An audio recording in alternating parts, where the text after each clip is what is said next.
Kahintang sa panahon ng latest news. Diya sa linya Pag-asa Mactan, pinagi ni Sir Mark Gales. Sir Mark, may adlaw Lunes. May Lunes, Sir Ariel, o sa itong mga sugintig paminam, itong latest update, bahin sa kahimta sa itong panahon, karong adlawa.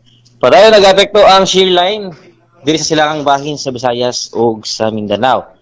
Samtang Northeast Monsoon no amihan, padayon po nagapasulabi karon sa takong bahin sa Luzon, inuman po sa nahibiling bahin sa Visayas. And para karong adlawa, ang Eastern Visayas o Central Visayas makasinatita sa matag-umon na kalangitan nga naay mga katag na mapagawan pagpurungtog kilat gumikan sa shear line.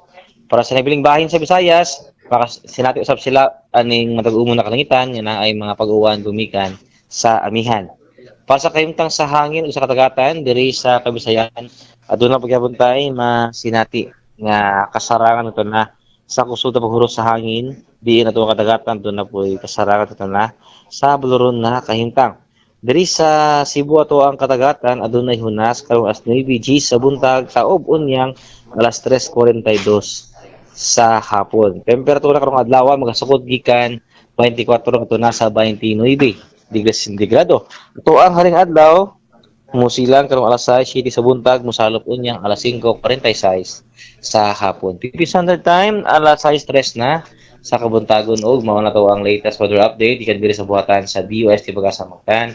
Ini si Mark Gales, may buntag og daghang salamat. Salamat kay Sir Mark, kaya may butag sa Pag-asa Mactan. Okay, sir, good morning.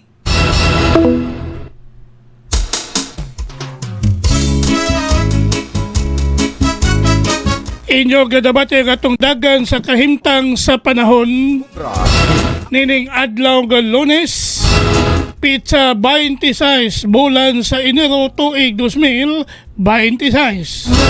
Pinagi ni Sir Mark Gales ang atong weather specialist gikan sa Pag-asa Mactan nga naghatod sa atong dagan sa kahimtang sa panahon kon weather update.